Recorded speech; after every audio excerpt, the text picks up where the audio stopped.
भगवान के पूरे 14 वर्ष के वनवास में भगवान किसी के घर नहीं गए, श्री राम जी। लेकिन एक बात कहूं, जिस घर में भगवान की भक्ति का निवास हो जाए, जिस घर की गृहिणी जो है भगवान की भक्ति में संलग्न हो जाए, तो फिर वो घर घर नहीं रह जाता महाराज, वो घर आश्रम बन जाता है। इसीलिए सबरी के आश्रम पग उधारा, भगवान सबरी के घर नहीं गए, उसके आश्रम को गए।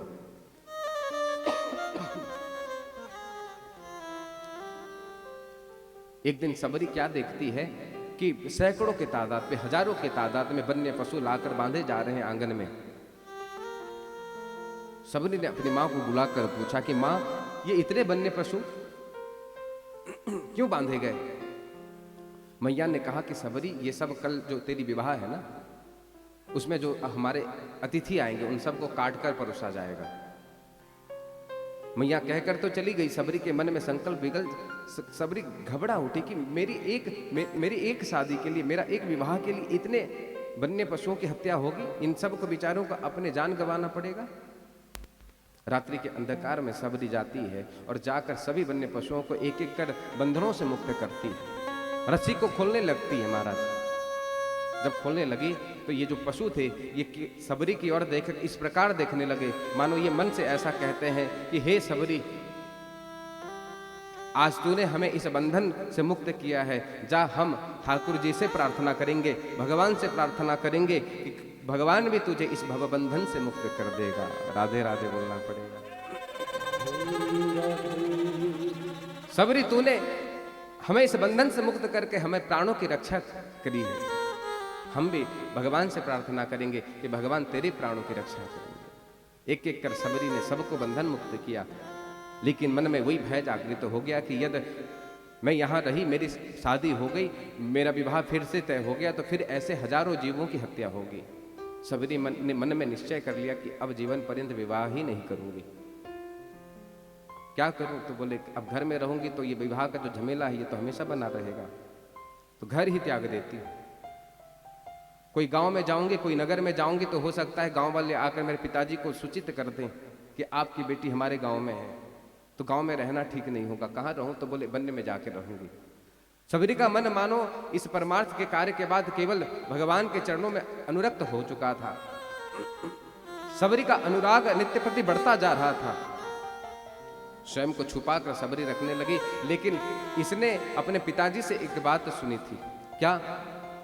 बिना संत की सेवा के बिना भगवंत नहीं मिलते, बिना संत के चरणों में जाए बिना भगवंत, बिना गुरु के चरणों में जाए बिना भगवंत नहीं मिलते महाराज।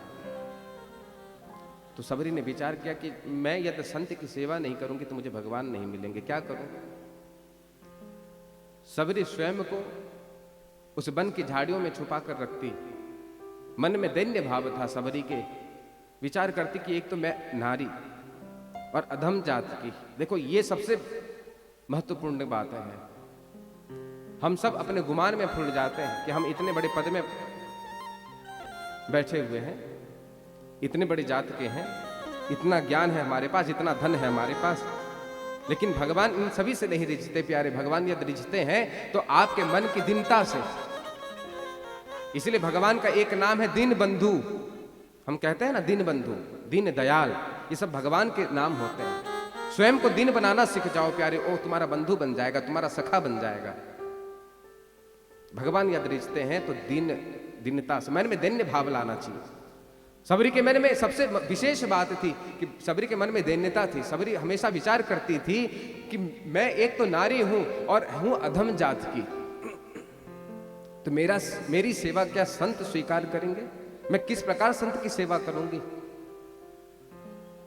तो क्या करूं? तो बोले स्वयं को छुपा कर सबरी सेवा करती, स्वयं को छुपा कर। रात के आखिरी प्रहर पर जागती, संत को हवन करने के लिए समिधाओं की जरूरत पड़ती, तो छोटे छोटे समिधाओं का गट्ठर बनाकर, संत को चूल्हे के लिए लकड़ियों की जरूरत पड़ती, तो छोटे छोटे लकड़ियों के गट्ठर बनाकर संतों के आश्रम में जाकर छोड़ आती सबरी।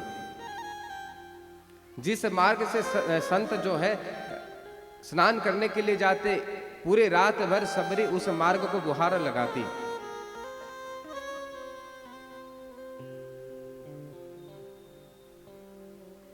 कंकड़ कांटे सब को चुन चुन कर बिन कर साफ करती। उन सभी संतों में देखो प्यारे, सबरी की इस विशेषता को देखो आप। सबरी का चरित्र बड़ा महान चरित्र है, ये भक्तमाल चरित्र है सबरी का।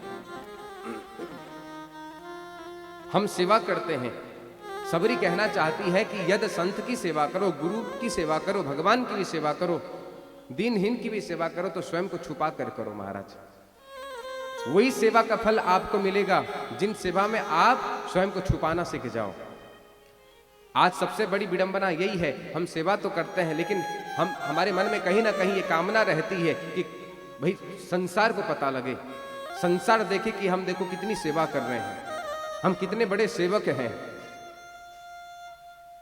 लेकिन सबरी के भीतर ये भाव था कि सबरी स्वयं को छुपाकर सेवा करती थी, संतों के सामने स्वयं को प्रकट करके नहीं। तो उन्हीं सभी संतों में एक संत थे जिनका नाम था मतंग। मतंग हाथी को भी कहा जाता है, और हाथी की एक विशेषता होती है, हाथी जिस गांव में आता है ना महाराज, हाथी एकमात्र ऐसा पशु है जिस गांव में आ जाए तो जितने हाथ हाथी के सामने जोड़े जाते हैं उतने हाथ किसी भी पशु के सामने नहीं जोड़े जाते। जिस गांव में हाथी पहुंच जाए तो उस गांव के वृद्ध जन कहने लगते हैं कि बेटा हाथ जोड़ो, गणेश भगवान आ रहे हैं। सभी हाथी के सामने हाथ जोड़कर खड़े हो जाते हैं। लेकिन दूसरी बात यह भी है कि जितने भौंकने वाले कुत्ते हाथी के पीछे पड़े रहते हैं उतना शायद किसी पशु के पीछे पड़े हों, हाँ या ना? इसका अर्थ क्या है? इस संसार का नियम है प्यारे, जिसकी जितनी स्तुति होती है उसकी उतनी निंदा भी होती है। जिसके सामने जितने हाथ जोड़े जाते हैं उसके पीछे पीठ पीछे गाली देने वाले उतने ही होते हैं। इसीलिए प्यारे हाथी के चरित्र को देखो कि हाथी ना तो उस हाथ जोड़ने वालों की चाह रखता है, ना पीछे भूखने वाले कुत्तों की परवाह करता है। हाथी को ना तो चाह होती है कि उसका सम्मान हो, ना इस बात का भय होता है कि भाई मेरे पीछे कितने कुछ कह रहे हैं। हाथी दोनों से मुक्त रहता है, इसलिए मतंग है। ये संत का चरित्र है। संत को ना तो यश की चाह होती है, ना तो नाम की चाह होती है, ना सम्मान की चाह होती है, और ना ही निंदा की फिक्र होती है। वो संत होता है महाराज। तो ऐसे संत हुए मतंग। एक दिन अपने शिष्यों को बुलाकर मतंग जी कहने लगे कि भाई ये कौन चोर है? देखो शब्दों में ध्यान देना। मतंग जी कहते हैं कि कौन चोर है जो हमारे यहां चोरी करके जा रहा है? इतनी सुंदर सेवा, हम जागे उससे पहले इन समिधाओं का गट्ठर, लकड़ियों का गट्ठर पूरे आंगन को बुहार लगाकर चले जाता है। ये चोर कौन है जो हमारे पुण्य को, हमारे भजन को चुरा कर चले जाता है? जब आपकी कोई सेवा करे ना, एक एक कर्म का हिसाब होता है प्यारे, क्योंकि ये संसार कर्म प्रधान विश्व करी रखा है। यहां कर्म की प्रधानता है। आपके जीवन में कोई यदि आपको सेवा दे, समझ लो वो आपके पुण्य को चुराता है। इसलिए बड़े बड़े संत जो होते हैं किसी की सेवा इतनी आसानी से स्वीकार नहीं करते महाराज। क्यों? क्योंकि दिन रात जो भजन किया करते हैं ना, कोई आ जाए उनकी सेवा करे तो उनके भजन को चुरा कर लेकर चले जाए। तो मतंग जी कहने लगे ये कैसा चोर है जो रात्रि के अंधकार में आकर हमारे पुण्य को चुरा कर चले जाता है? पता करो, पता लगाओ ये है कौन। तो मतंग जी के शिष्यों ने रात्रि के अंधकार में छुपकर झाड़ियों में देखना चाहा कि है कौन। प्रत्येक दिन की भांति सबरी उठकर आई, स्नान करके समिधाओं का गट्ठर लाकर रखती है आंगन में, मार्ग को बुहार लगाती है, कंकड़ कांटों को सबको बिनती है चुन चुन कर। आज सबरी पकड़ी गई, सबरी की चोरी पकड़ी गई। पीछे से सभी शिष्यों ने घेर लिया। अरे मैया तुम हो कौन, इतनी रात्रि में अकेले आकर ये सब सेवा करके जाती हो? सबरी हैरान हो गई, भयभीत हो गई, अंदर से कांप गई सबरी। सबरी रोने लगी, मन में बहुत दुख है। किस बात का दुख? इस बात का नहीं है कि आज मेरी चोरी पकड़ी गई, जो छुप छुप कर संतों की सेवा करती थी आज वो चोरी पकड़ी गई, बल्कि दुख इस बात का है कि आज से संतों की सेवा छूट जाएगी। मन सेवा को इतना व्याकुल हो, कभी योग्य गुरु मिल जाए, संत मिल जाए प्यारे, मन को ऐसा बना लो कि जितना हो सके सेवा देना सीख जाओ।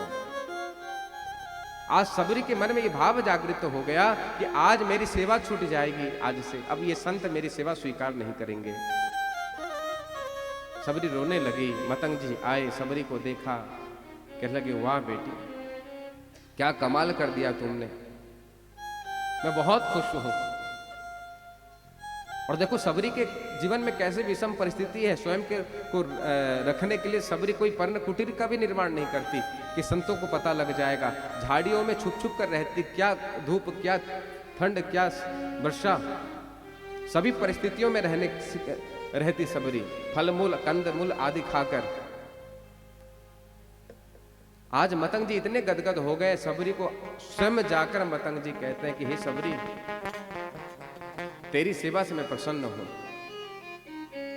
आज मतंग जी ने ना सबरी के जात को देखा, ना इस भेद को देखा कि ये पुरुष है या स्त्री।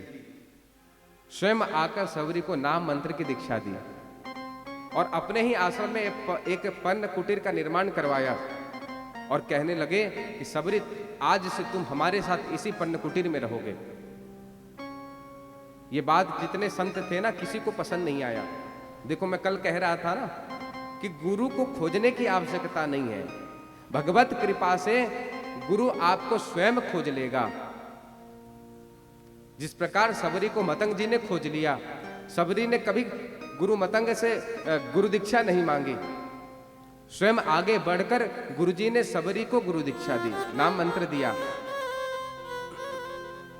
बाकी जितने इनके सहयोगी थे, संत थे, इस बात से इतने रिष्ट हो गए कि मतंग को ही अलग कर दिए। अरे मतंग जी, तुमने ये क्या किया, हम इतने तप करके, इतने नियम संयम से रहकर स्वयं को इतना पवित्र बनाया, तुमने एक भिल्ली को, एक सबरी को अपने आश्रम में स्थान दे दिया, सबने अलग कर दिया। लेकिन देखो उस विधाता ने अपने लोक से, अपने विष्णु लोक से विमान भेजा, सेवकों को भेजा कि मतंग